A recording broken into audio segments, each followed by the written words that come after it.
Nazareno, sinasamba ka namin, pinipintuho ka namin, aral mo ang aming buhay at kaligtasan. Nuestro Padre Jesus Nazareno, iligtas mo kami sa kasalanan. Ang krus mong pinamatayan ay sagisag ng aming kaligtasan. Nuestro Padre Jesus Nazareno, dinarangal ka namin. Nuestro Padre Jesus Nazareno, niluluwalhati ka namin. Nuestro Padre Jesus Nazareno, dinarangal ka namin. Nuestro Padre Jesus Nazareno, niluluwalhati ka namin. Nuestro Padre Jesus Nazareno, sinasamba ka namin, pinipintuho ka namin, aral mo ang aming buhay at kaligtasan. Nuestro Padre Jesus Nazareno, iligtas mo kami sa kasalanan. Ang krus mong pinamatayan ay sagisag ng aming kaligtasan. Nuestro Padre Jesus Nazareno, dinarangal ka namin. Nuestro Padre Jesus Nazareno, niluluwalhati ka namin. Nuestro Padre Jesus Nazareno, dinarangal ka namin. Nuestro Padre Jesus Nazareno, niluluwalhati ka namin.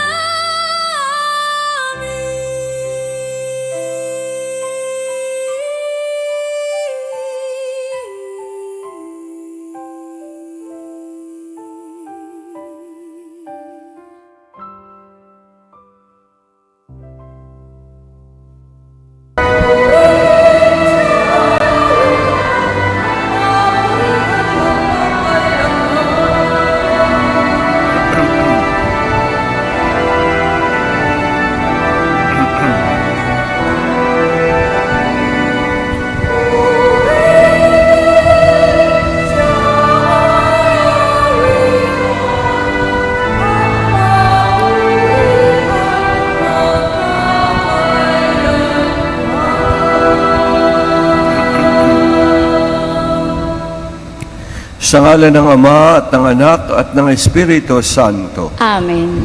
Ang biyaya ng ating Panginoong Hesukristo, ang pag-ibig ng Diyos at ang liwanag ng Espiritu Santo ay sumainyong lahat. At sumayo rin. Mga kapatid, tayo ngayon ay nasa ika-21 linggo sa karaniwang panahon.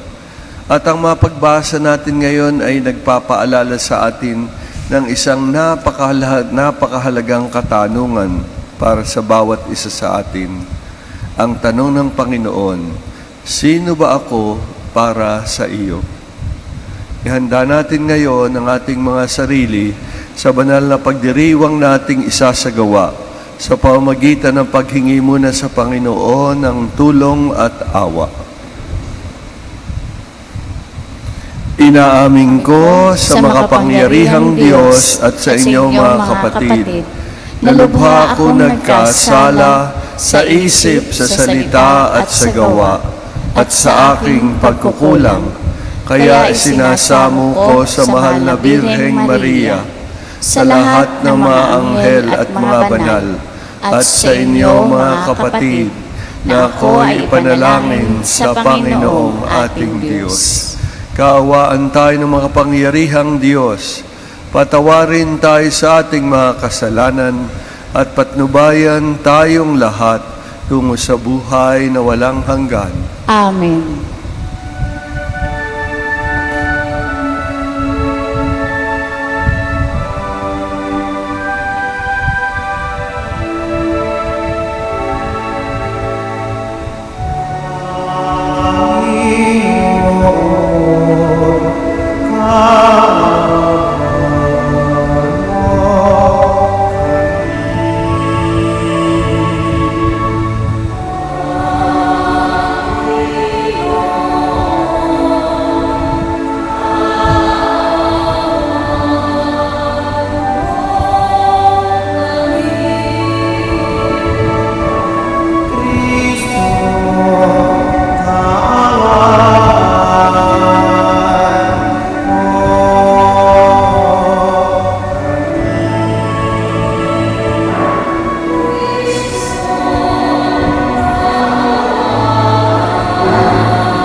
Gloria in excelsis Deo.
Manalangin tayo.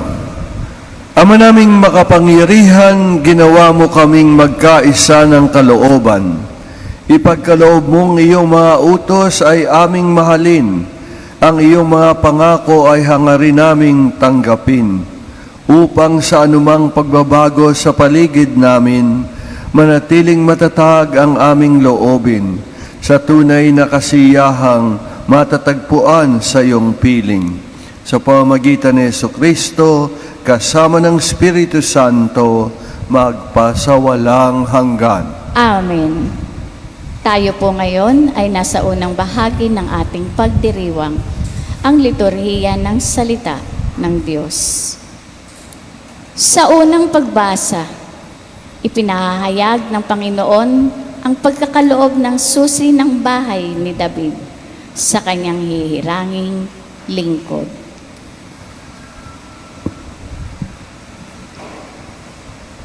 Ang salita ng Diyos mula sa aklat ni Propeta Isaias. Sinabi ng Panginoon kay Sabnang katiwala sa palasyo, aalisin kita sa iyong katungkulan at palalayasin sa iyong kinalalagyan. Tatawagin ko sa araw na iyon ang aking lingkod, si Eliakim na anak ni Helcias. Siya ang pagsusuotin ko ng iyong buong kasuotan. Ibibigay ko sa kanya ang iyong kapangyarihan. Siya ang magiging pinakaama ng Jerusalem at ng Huda. Ibibigay ko sa kanya ang susi ng bahay ni David. Ang kanyang buksay walang makapagsasara at walang makapagbubukas ng ipininid niya. Itatayo ko siyang parang haligi ng tolda. Itatayo ko ng matibay sa isang matatag na lugar, at siya ay magiging marangal na luklukan para sa sambahayan ng kanyang ama. Ang salita ng Diyos. Salamat sa Diyos.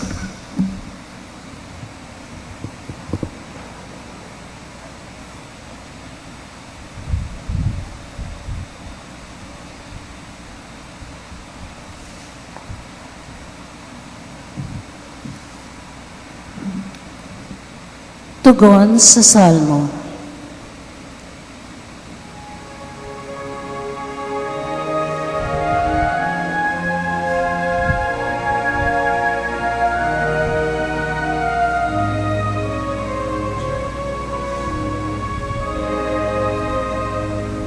Pag-ibig mo'y di kukupas, gawain mo'y magaganap. Pag-ibig mo'y di kukupas, gawain mo'y magaganap.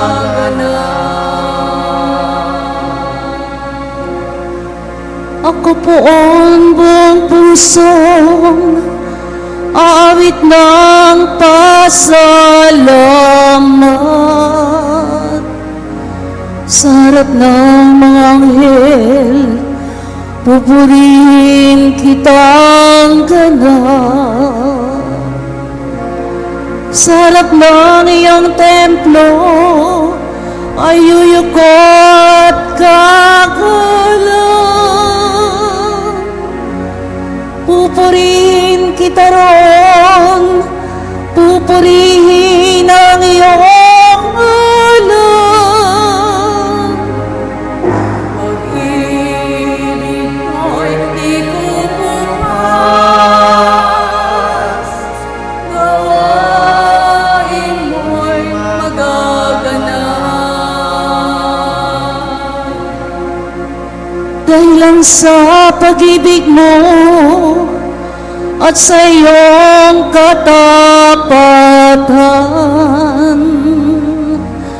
ika'y tunay na dakila, pati iyong kautusan. Nung ako'y tumawag, tinanggap ko ang tugon mo, at lakas mong itinulong ay lumakas agad ako. Pag-ibig mo'y di kukupas, gawain mo'y magaganap. Dakila man ang poong Diyos, mahal niyang mahirap. Kubublig may kita niya, iyong hambog at pasikat. Ang dahilan nito po ang pag-ibig mo'y di kukupas, at ang mga sinimulang gawain mo ay magaganap. Pag-ibig mo'y di kukupas, gawain mo'y magaganap. Pag-ibig mo'y di kukupas, gawain mo'y magaganap.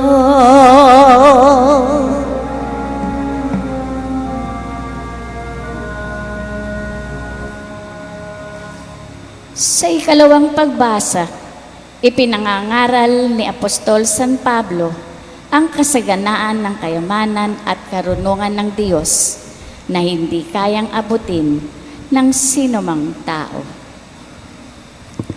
Ang salita ng Diyos mula sa sulat ni Apostol San Pablo sa mga taga-Roma.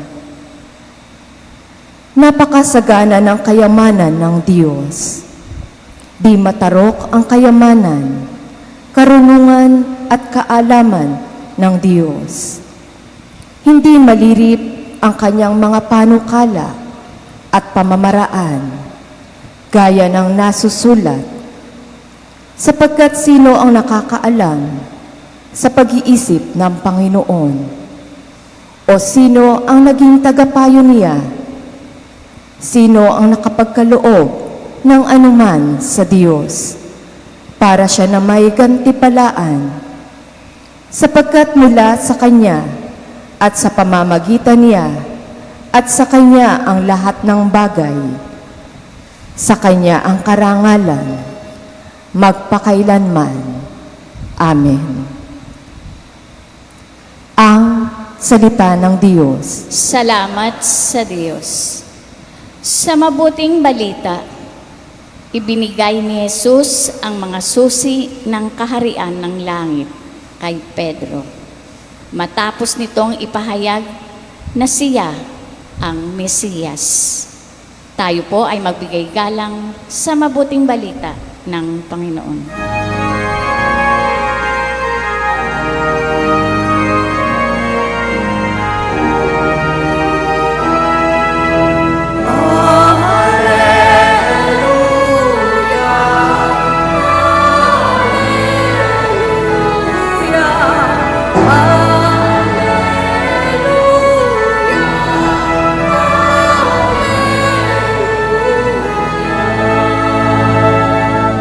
Ikaw, Pedro, ang saligan ng aking simbahang banal, na daig ang kamatayan.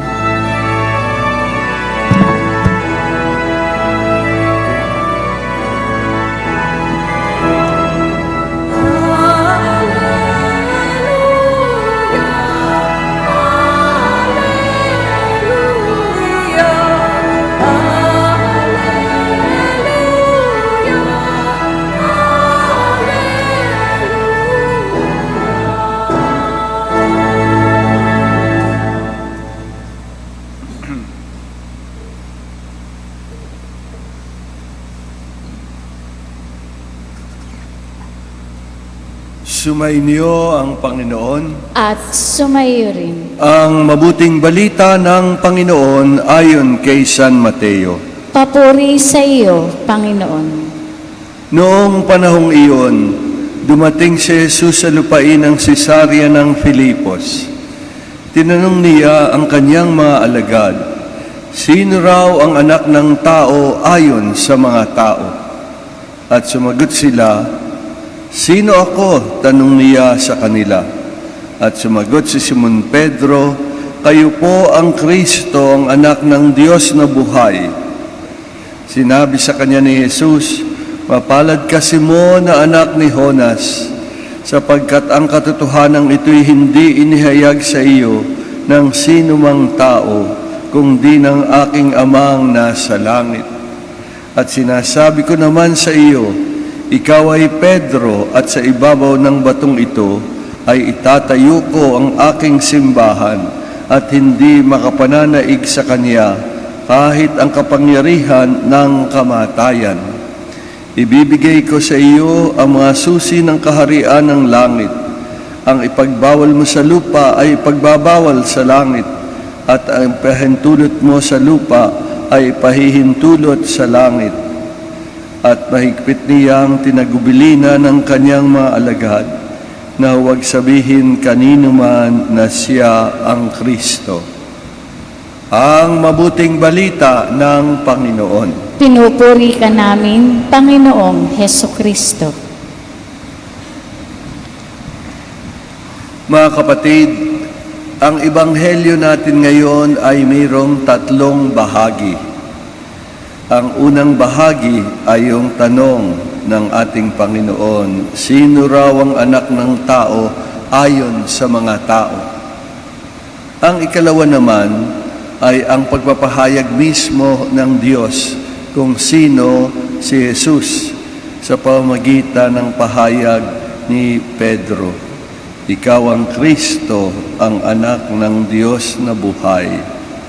At ang ikatlo ay ang pagpapahayag ng katotohanan sa pamamagitan ng simbahan. Mga kapatid, bawat isa sa atin ay naghahanap kung ano talaga ang kahulugan ng buhay, kung ano ang ating pakikitungo sa Diyos. Kaya nga, kung lumalalim ang ating pananampalataya at ang ating buhay panalangin, ay makikita natin na ang pagsisimba ay hindi isang obligasyon, kung hindi ako ay nagsisimba dahil ako ay nakikipag-ugnay sa isang Diyos na buhay na kasama-sama ko sa lahat ng panahon sa aking buhay. Ngunit kung tayo nagsisimba dahil may ganap lamang tayo, kung tayo nagsisimba kung gusto lamang natin dahil birthday natin, hindi mo pa tunay nakakilala ang ating Panginoong Hesukristo. Ang taong tunay na nagnanais lumalim ang kanyang pananampalataya, ang kanyang pagsisimba at pananalangin ay hindi niya tuturing na isang obligasyon, kung hindi isang ugnayan ng pag-ibig sa Diyos na nagmamahal sa Kanya, sa Diyos na lubusang nakakakilala sa Kanya, sa Diyos na tinatanggap ang kanyang kahinaan at patuloy siyang binibigyan ng pag-asa. Kaya nga, ang pakikipag-ugnay na ito sa Diyos ay hindi nakabase sa ating sarili, hindi nakabase sa ating sumpong, hindi nakabase sa panahon. Ito ay forever. Hindi ito pa-weather lang. Kapag ang antas natin sa pakikipag-ugnay sa Panginoon ay nakabase lamang sa ating sarili, hindi pa natin tunay na nabubuksan ang ating isip at puso sa Kanya. Kaya nga, unang tanong ng Diyos, pangkalahatan, unang tanong ng ating Panginoong Hesukristo, sino ako sang-ayon sa mga tao? Pagdating dun sa ikalawang bahagi ng Ebanghelyo, ito na ang pagpapahayag ng Diyos sa taong bukas na ang isip at puso sa Kanya. na katulad ng pinahayag ni Pedro, kayo po ang Kristo, ang anak ng Diyos na buhay. Pag sinabing Kristo, kayo po ang tagapagligtas na anak ng Diyos na buhay at patuloy na gumagabay sa amin buhay sa araw-araw.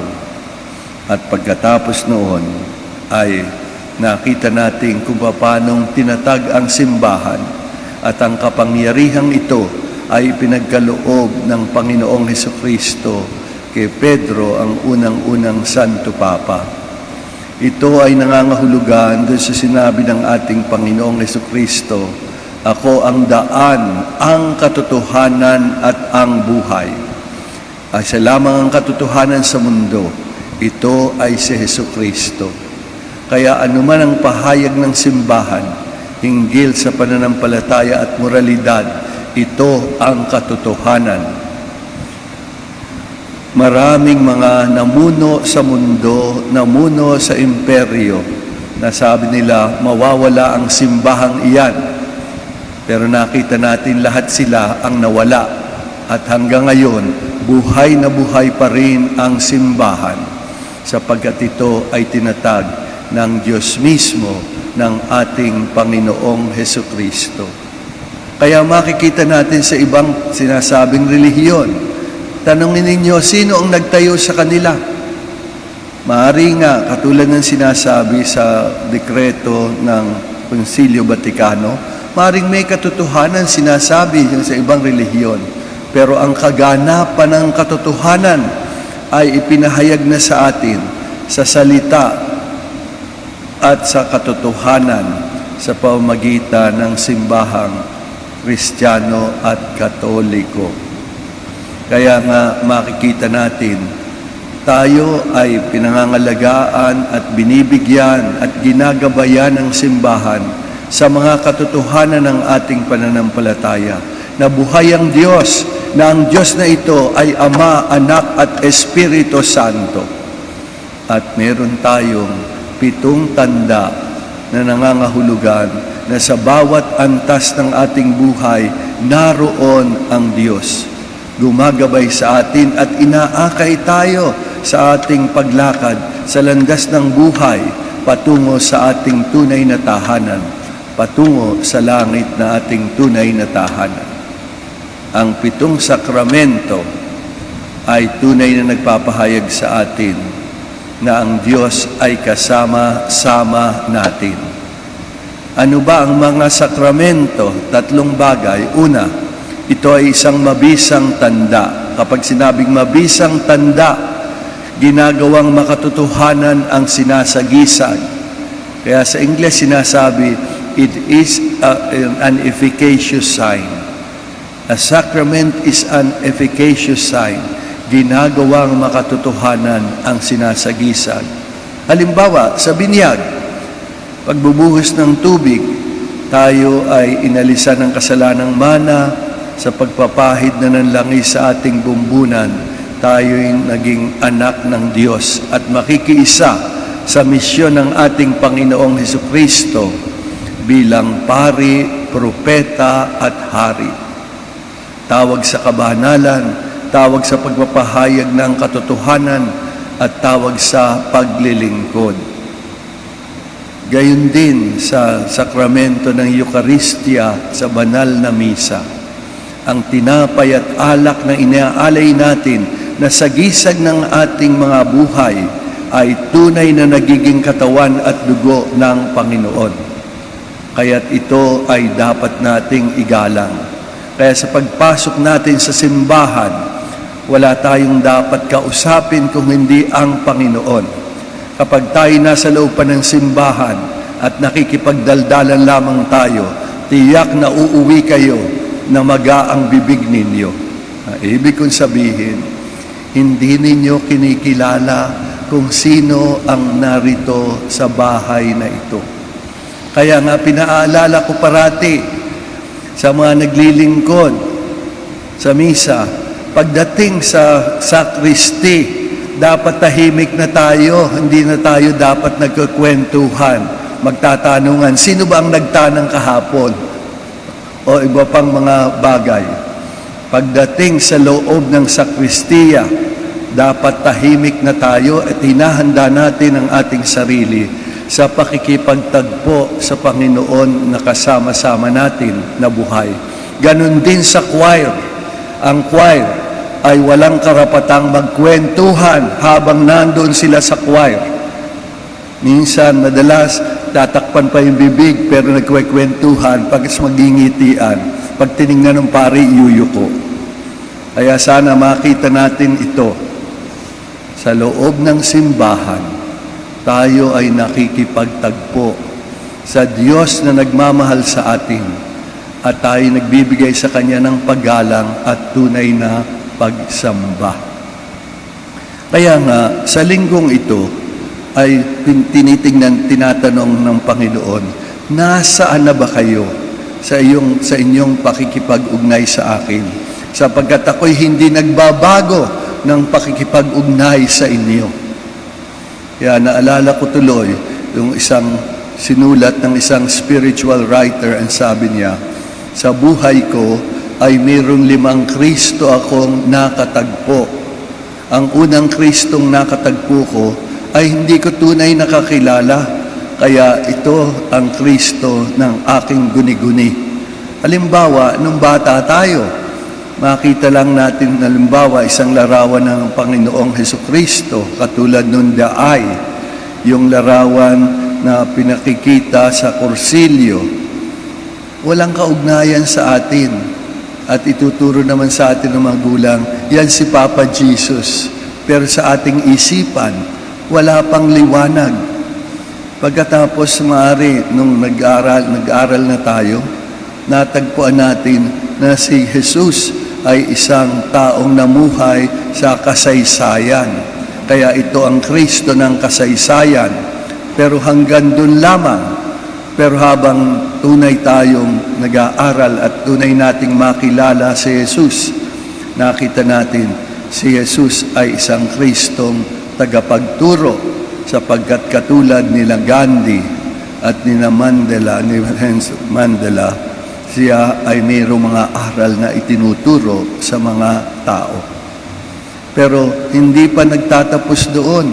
Kung ninanais mo makilala ang Panginoon, makikilala mo rin siya na siya ang Kristong tagapagligtas, na siya ang Diyos na naging tao sapagkat nais ng Diyos na maibalik ang nasirang ugnayan ng Diyos at ng tao. Ngunit hindi pa rin nagtatapos doon. Hindi yung siya tagapagligtas. Sabi ng ibang kulto, tanggapin ninyo si Jesus na inyong tagapagligtas. Sapat na yan. Magagawa mo na ang gusto mo. May mga nagsasabing sila ay Kristiyano, pero gagawin ang gusto. Hindi baling magkaroon ng iba't ibang babae sa buhay. Kaya pinaalala ko parati, isa lamang ang asawa at yung iba ay kinakasama. Isa lamang ang misis at yung iba ay mistress. Kaya mali yung sinasabi natin sa Tagalog, yung lalaking iyan, 5 ang asawa. Hindi totoo iyon. Isa lamang ang asawa at ang iba ay kinakasama. Ito ang turo sa atin ng ating pananampalataya. Kaya nga mga kapatid, sa panalangin natin, lumalim pa, hindi lamang tagapagligtas si Kristo, kung hindi siya ang Kristong nagbibigay buhay. Nagiging makahulugan at mabunga ang ating buhay sa daigdig na ito kung tunay nating kinikilala na si Jesus ang Kristong tagapagbigay buhay, na sa kabila ng ating mga pagkukulang, sa kabila ng ating kamatayan, meron pa ring buhay naghihintay sa atin. Sapagkat ang kamatayan para sa isang mananampalataya ang natatanging daan patungo sa buhay na ganap, sa buhay na walang hanggan. Kaya't kung tayo ay Kristiyano at Katoliko, tunay nating mahalin ang ating pananampalataya. Huwag nating sasabihin yung sinasabi ng iba, nung ako'y Katoliko, hindi ko alam ang Biblia. Nung ako'y Katoliko, ako'y sugarol. Nung ako'y katoliko, ako'y nambababae. Ngayong ganito na ako. Nakipagkasundo na ako sa Diyos na hindi na ako magkakasala. Sinungaling. Habang ang tao ay nasa daigdig na ito, mahina tayo. Pero meron nagbibigay sa atin ng lakas upang makita natin na ang tunay na kahulugan ng buhay ay hindi nakabase sa ating mga pakiramdam, kung hindi sa katotohanan na ipinahayag sa atin ni Jesus sa pamagitan ng simbahan. Nawa, mga kapatid, makita natin ang ugnayan natin sa Diyos ay isang ugnayan ng pag-ibig, at kung paanong ang Diyos ay hindi nagpapabaya sa atin, meron tayong pananagutan na patuloy na makipag-ugnay sa Kanya sa kabila ng ating mga kahinaan at kasalanan, sapagkat pagdating ng panahon, lahat ng pagkakataon ay binigay sa atin ng Panginoon upang tayo ay huwag mawalay sa Kanya. Tandaan natin, isa lamang ang layunin ng ating buhay dito sa lupa at sa kabila, at ito ay makaisa ang Diyos. Nawa, magsimula tayo na maging buhay ang ating pananampalataya at makita natin ang tunay na batas na hinihingi sa atin ay mahalin mo ang Diyos ng buong puso, buong kaluluwa at buong pag-iisip, at mahalin mo ang iyong kapwa katulad ng iyong sarili. Amen.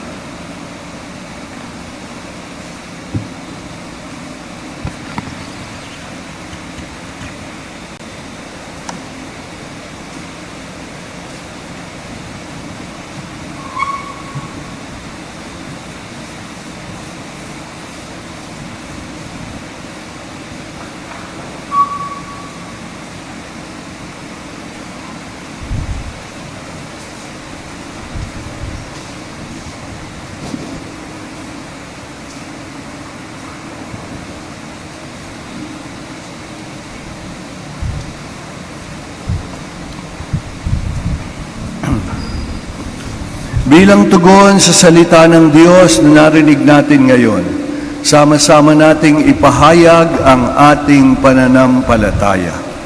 Sumasampalataya ako sa Diyos Amang makapangyarihan sa lahat, na may gawa ng langit at lupa. Sumasampalataya naman ako kay Jesucristong iisang anak ng Diyos, Panginoon nating lahat. Nagkatawang tao siya lang ng Espiritu Santo. Ipinanganak ni Santa Maria ang Birhen. Pinagpakasakit ni Poncio Pilato. Ipinako sa krus, namatay, nilibing. Nanaog sa kinaroroonan ng mga yumao. Nang may ikatlong araw na buhay na maguli, umakyat sa langit, naluluklok sa kanan ng Diyos Amang makapangyarihan sa lahat. Doon magmumula paririto at huhukom sa nabubuhay at namamatay na tao. Sumasampalataya naman ako sa Diyos Espiritu Santo, sa banal na simbahang Katolika, sa kasamahan ng mga banal, sa kapatawaran ng mga kasalanan, sa pagkabuhay na maguli ng namatay na tao, at sa buhay na walang hanggan. Amen. Mga kapatid, halina't dumalangin sa Amang maawain, sa ngalan ni Jesus na taga Nazaret, ang Kristo at anak ng Diyos na buhay. Ating isamo, Panginoon, dinggin ang aming panalangin. Panginoon, dinggin ang aming panalangin. Para sa mga kumikilala kay Jesus bilang Mesiyas, upang huwag silang maduwag na magpasa ng krus, tanda ng kanilang pagsunod, manalangin tayo sa Panginoon. Panginoon, dinggin ang aming panalangin. Para sa mga may hawak ng susi ng kapangyarihan ng daigdig, upang magsikap silang gumawa para maibsan ang pagdurusa ng tao, dala ng pagbabago ng panahon, Manalangin tayo sa Panginoon. Panginoon, dinggin ang aming panalangin. Para sa mga nagduro sa atas, upang pinapanagan sa himbawa ng mga Kristiyano ang kaluwalhatian ng Krus ni Kristo, manalangin tayo sa Panginoon. Panginoon, dinggin ang aming panalangin. Para sa ating nagpapahayag ng pananampalataya kay Kristo Jesus, upang ang simbit ng ating bibig ay nasa sa ating mga gawain, manalangin tayo sa Panginoon. Panginoon, dinggin ang aming panalangin. Ang maligtasan sa lindol at bagyo, buhat ng pagbabago ng panahon, manalangin tayo sa Panginoon. Panginoon, dinggin ang aming panalangin. Para sa ating mga mga kapatid na naglagan sa ngalan ng Panginoon, upang makamit nila ang buhay na walang hanggan, manalangin tayo sa Panginoon. Panginoon, dinggin ang aming panalangin. Tahimik nating mahayag ngayon sa Panginoon ang iba pa nating mga natatanging panalangin. Ang mga mahal dinggin ang aming langit, huwag may pahintulot naman na ang pangilihan ng kalaban sa samahang natata sa ibabaw ng matong sipret, tuwang ito Kristo, kasama ng Espiritu Santo, magpasawalang hanggan. Amen. Ngayon ay nasa ikalawang bahagi ng ating pagdiriwang, ang liturhiya ng Eucharistia. Ang aming harap sa Panginoon, ang ginapay at alam na iyong loob, upang ulitin ang buhay na ibaran, na tayo'y maghihap bilang isang sambayanan. Aming harap sa iyong Panginoon, ang ginapay at alam na iyong loob, upang ulitin ang iyong buhay na ibaran, na tayo'y maghihap bilang isang sambayanan. Napakagin mo yung mga anak tinapay, na masagis natin kung hindi katbo, tayo sa mga kalay. Ba't naman Panginoon, ito paghahain sa iyong kamay, sukunin natin ang ngalan sa aking kapang at sa inyo. Ang nalunak, hindi ko ko, panggalan sa isang pangkali ang paghandog. Kaya sa isang bayanan ay yung ipinagkaloob, pagkasakta kayo pa ang nagbubuklod. Bunga ng aming mga alay ay yung kinalulugod. Sa pamagitan ni Kristo, kasama ng Espiritu Santo, magpasawalang hanggan. Sumayo ang Panginoon. At sumayo rin, Itaas sa Diyos ang iyong puso't tiwa. itinaas ka namin sa Panginoon. Pasalamatan natin ang Panginoong ating Diyos. Marapat na siya ay pasalamatan. Ama naming makapangyarihan, tunay ngang marapat na ikaw ay aming pasalamatan. Nasa iyo ang aming buhay, pagkilos at pag-iral. Sa pamuhay namin araw-araw, tinatamasa namin ang iyong pagmamahal. Sa pag-ibig mong ipinunla sa sangkatauhan, ang Espiritu Santo'y unang aning bigay ng anak mong naglagak sa amin ang katiyakang, nakalaang mamuhay kami sa piling mo kailanman. Kaya kaisa ng mga anghel nagsisiawit ng papuri sa iyo, nang walang humpay sa kalangitan, kami nagbubunyi sa iyong kadakilaan.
Ama naming banal, ikaw ang bukal ng tanang kabanalan. Kaya't sa pamagitan ng iyong Espiritu, gawin mong banal ng mga kaloob na ito upang para sa amin ay maging katawan at dugo ng aming Panginoong Heso Kristo.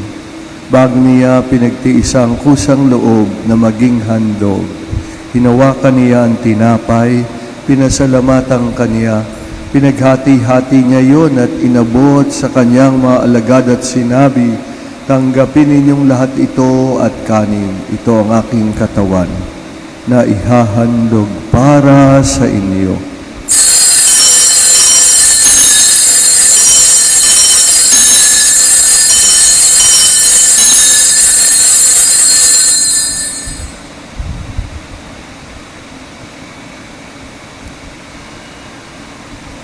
Gayun din naman nang matapos ang hapunan, hinawakan niya ang kalis, Muli kanyang pinasa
salamatan.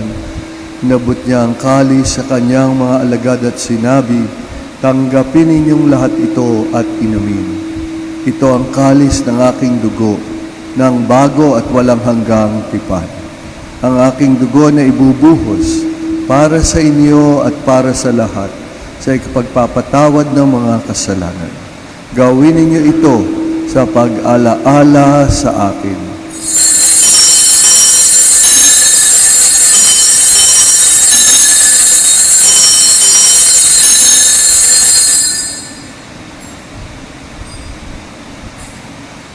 Ipagbunyi natin ngayon ang misteryo ng pananampalataya.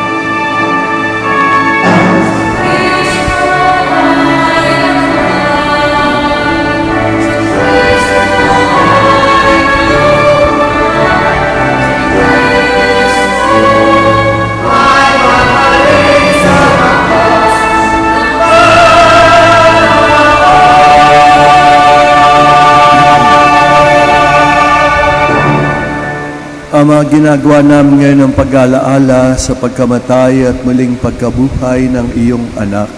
Kaya tiniaalay namin sa iyo ang tinapay na nagbibigay buhay at ang kalis ng kakaloob ng kaligtasan.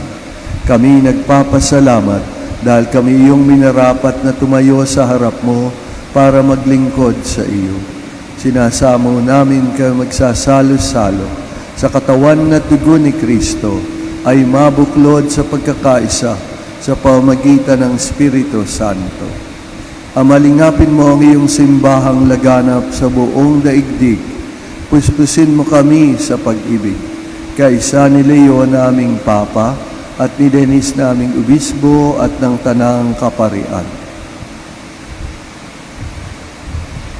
Alalahanin mo rin ang mga kapatid naming nahimlay na may pag-asang sila'y muling mabubuhay, gayon din ang lahat ng mga pumanaw.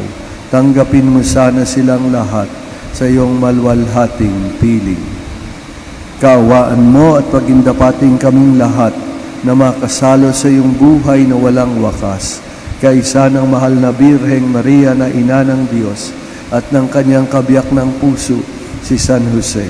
Kaisa ng mga apostol at lahat ng mga banal na namuhay dito sa daigdig ng kalugod-lugod sa iyo. Maipagdiwang nawa namin ang pagpupuri sa ikararangal mo sa pamamagitan ng iyong anak na aming Panginoong Hesukristo. Sa pamamagitan ni Kristo, kasama niya at sa Kanya, ang lahat ng parangal at papuri ay sa iyo, Diyos Amang makapangyarihan, kasama ng Espiritu Santo, magpasawalang hanggan.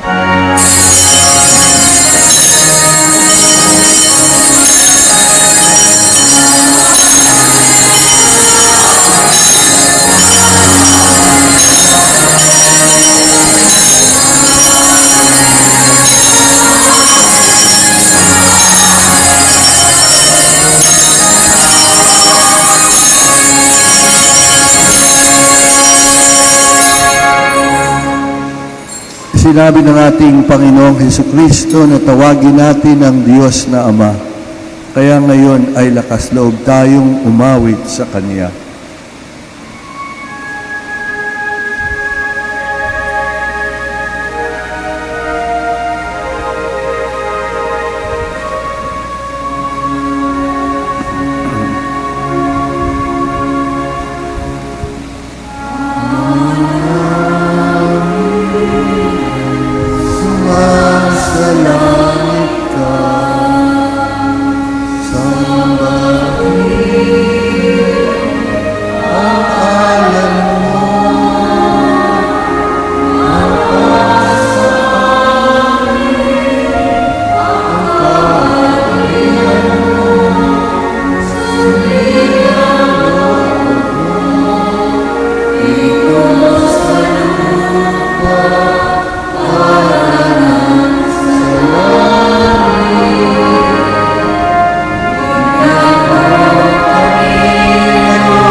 Ama, hinihiling namin, iadya mo kami sa lahat ng masama, pagkaloobang kami ng kapayapaan sa araw-araw. Iligtas sa kasalanan at ilayo sa lahat ng kapahamakan, habang hinihintay namin ang pagbabalik ni Jesucristo, ang aming kapatid at manunubos.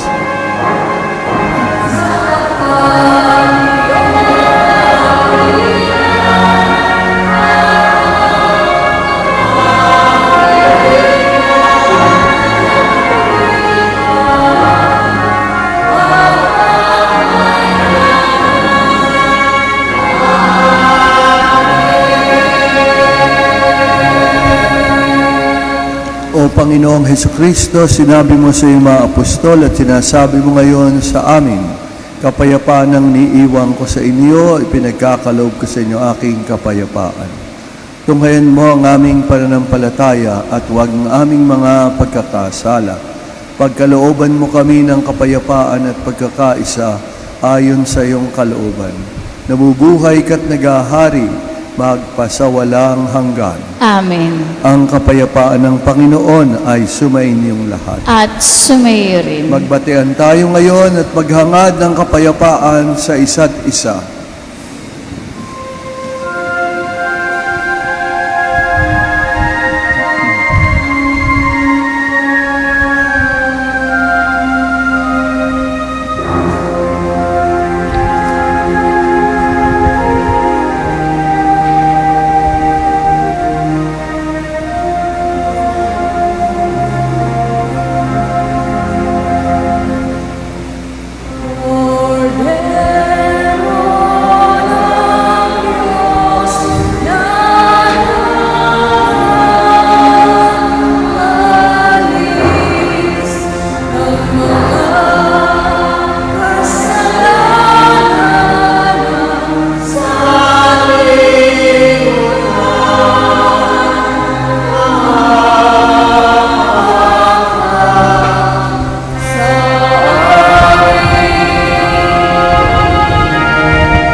Narito ang ating Panginoong Hesukristo.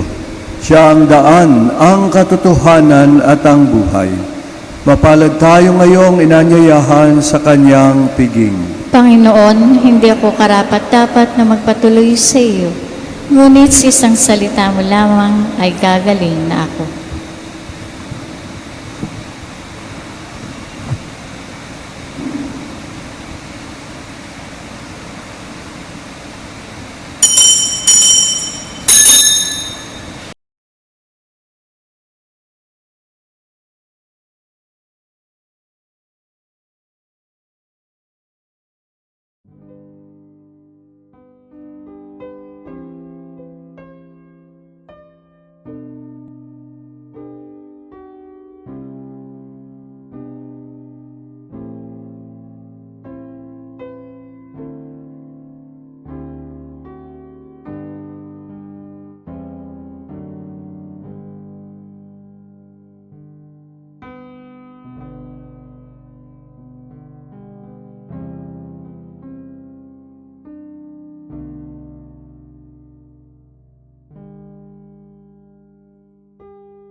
Dalangin tayo. Ama naming mapagmahal, lubusin mo sa amin ang kagalingang bigay ng iyong pag-ibig na ngayon pinagdiriwang at kami ngayon magkaroon ng ganap na kaunlaran upang sa lahat ng aming pinagkakaabalahan, ikaw ay aming mabigyang kasiyahan. Sa pamamagitan ni Jesucristo, kasama ng Espiritu Santo, magpasawalang hanggan. Amen. Magsiupo po ang lahat para sa ilang announcement o pagbabalita. Awitin po natin ngayon ang awit ng pasasalamat.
Sumainyo ang Panginoon At sumayo rin. at pagpalaing kayong lahat ng mapagmahal na Diyos, Ama, Anak at Espiritu Santo. Amen.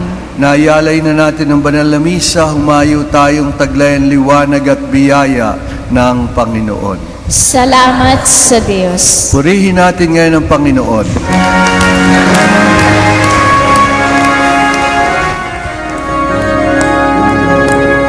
Nuestra Señora del Carmen, mahalay na namin, patron ng makasaysayan, simbahan ang masubi, pagpalain mo ang parokya, ayan ang aming pamilya, ano kami nabas naman.